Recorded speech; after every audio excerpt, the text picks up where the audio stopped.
కూటమి పాలన అంత అరాచక పాలన బహుశా గతంలో మనం చూసుండము, భవిష్యత్తులో కూడా మనం చూడబోము.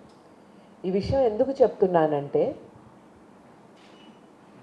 గత కొద్ది నెలలుగా ఏముందిలేండి, కూటమి పాలన వచ్చినప్పటి నుంచి మహిళల మీద అఘాయిత్యాలు కానీ అత్యాచారాలు కానీ ఎంత పెరిగిపోయాయి అనేది నేను చెప్పబడలేదు. ప్రత్యక్షంగా రోజు పేపర్లో టీవీల్లో రోజు ఇదే కథ, ఇదే స్క్రోలింగ్లు వస్తాయి, న్యూస్ హెడ్డింగ్స్ వస్తాయి, న్యూస్ పేపర్లో చూస్తున్నాము.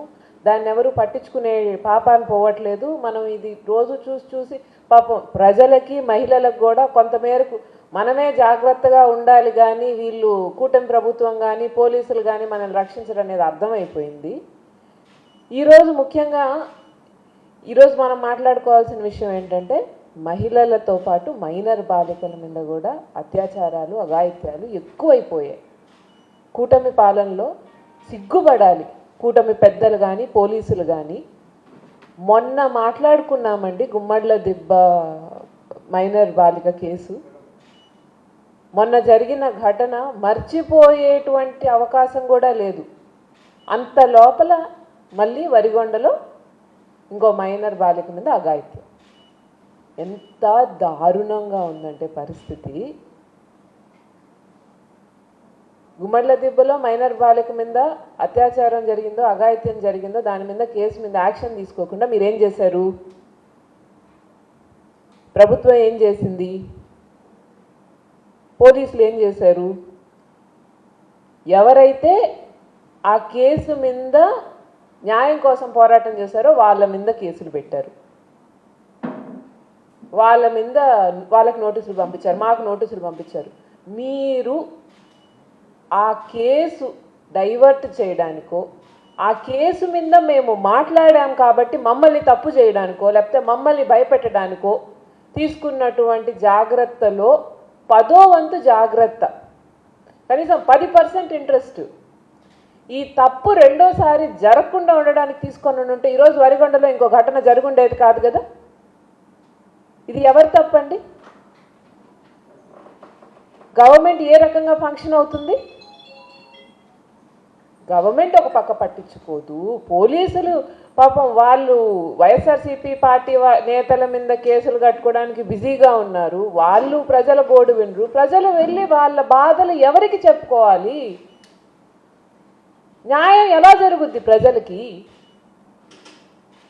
కనీస ఆలోచన లేదు. కనీసం ఈరోజు జరిగినటువంటి ఘటన చూసుకొని ఇక్కడి నుంచైనా మారుదామన్నటువంటి ఆలోచన కూడా లేదండి. గుమ్మడ్ల దిబ్బ తర్వాత వరిగొండ ఇన్సిడెంట్ అంటే ఒక కేసు జరిగాక రెండో కేసుకి ఎంత దిగజారొచ్చు అనేటువంటి దానికి ఇంతకంటే ప్రత్యక్షమైన ఉదాహరణ ఉండదు.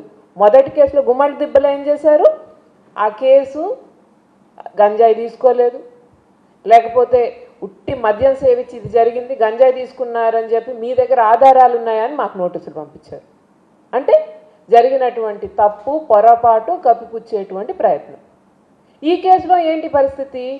కనీసం ఇటువంటి ఒక ఘటన జరిగిందని కూడా బయటికి తీసుకురాకూడదు అన్నటువంటి ఆలోచన. అంటే తప్పు చేయొచ్చు, నిందితుడిని పట్టుకోవాలి అనేటువంటి ఆలోచన లేదు. తప్పు జరిగిందని బయటికి వెళ్తే మేము ఉండంగా మా అసమర్థత వల్లనే ఈ తప్పు జరిగిందని బయటికి వెళ్తుందని చెప్పి మీరు ఆ తప్పుని బయటికి తెలియకుండా చేస్తారా? అదేనా పోలీసులు చేయాల్సిన పని? అదేనా ప్రభుత్వం తీసుకోవాల్సినటువంటి చర్యలు? ఈ బిడ్డ ఘటన దాచే ప్రయత్నం మీరు చేశారు, కానీ నిజం ఎక్కడ దాగదు కదండి. నిజం బయటికి ఖచ్చితంగా వస్తుంది. మాకు తెలిసింది ఇటువంటి ఒక సంఘటన జరిగింది, వరిగొండలో బిడ్డకి ఇట్లా హాస్పిటల్లో జాయిన్ అయి ఉన్నారు అని అంటే మీరు ఎంత దాచాలన్నటువంటి ప్రయత్నం చేసినా కానీ నిజమైతే బయటకు వచ్చింది, ప్రజలైతే తెలుసుకున్నారు. ఇట్లా ఒక పాప జీజీహెచ్ హాస్పిటల్లో నెల్లూరులో ఉంది అని. సరే, మేము కూడా పాపం ఆ బిడ్డ ఎలా ఉందో, ఆ తల్లిదండ్రులు ఎంత బాధపడుతున్నారు అనేటువంటి ఒకే ఒక ఆలోచనతో ఇట్లా నెల్లూరు జీజీహెచ్ హాస్పిటల్లో గైనిక్ వార్డులో ఉంది ఆ పాప అనగానే మేము వెంటనే బయలుదేరి వెళ్ళి పరామర్శించి పాపం ఒక తల్లి బిడ్డకి ఇటువంటి సిచ్యువేషన్ ఫేస్ చేస్తే ఎంత బాధగా ఉంటుందో నేను అర్థం చేసుకోగలనండి. నేను కూడా ఒక తల్లిని. ఆ తల్లిదండ్రులకి ధైర్యం చెప్దాము, ఆ బిడ్డ పరిస్థితి ఎలా ఉందో చూసేసి వద్దాము అని చెప్పి. రాజకీయం లేదు దీంట్లో. ప్యూర్ హార్ట్తో ఆ పాప గురించి ఆలోచించి వెళ్ళాం అక్కడికి వెళ్తే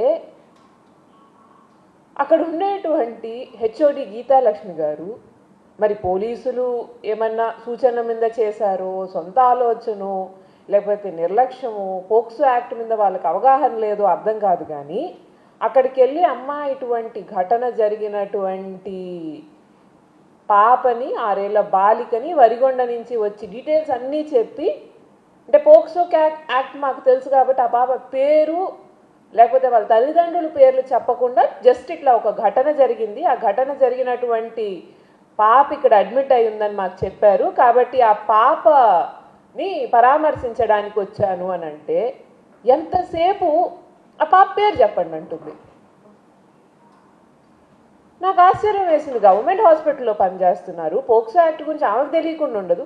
ఆ పాప పేరు చెప్పండి, ఆ పాప పేరేంటి, ఆ పాప పేరేంటి అన్నారు.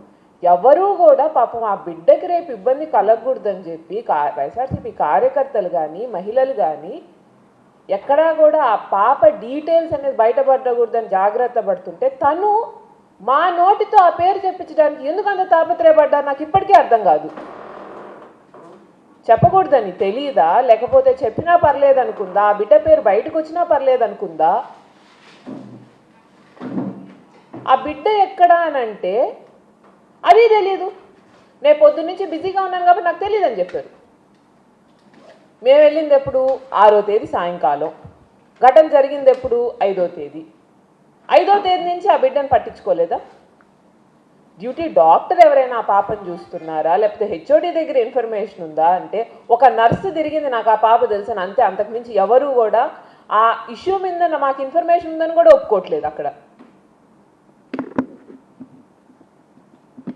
ఆ మైనర్ బాలిక ఒక గంట సేపు మేము వెతికామండి. ఆ మైనర్ బాలిక ఎక్కడుంది, ఆరోగ్యంగా ఉందా లేదా, ఏదన్నా ఇబ్బందిగా ఉందా అని చెప్పి. మైనర్ బాలిక కనపడలేదు, వాళ్ళ పిల్లలు తల్లిదండ్రులు, ఆ పాప వాళ్ళ తల్లిదండ్రులు కనపడలేదు.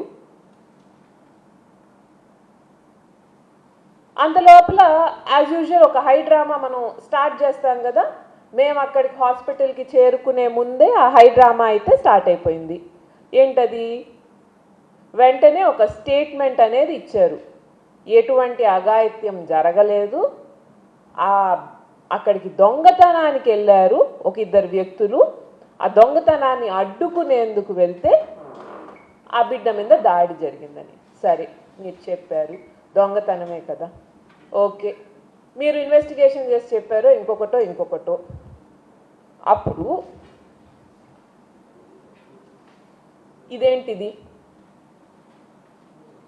మీ రిమాండ్ రిపోర్ట్లోనే కదా రాసున్నారు. మీ రిమాండ్ రిపోర్ట్లో అఘాయిత్యం జరిగిందని మీరే మెన్షన్ చేస్తారు, మీరే మాట్లాడతారు.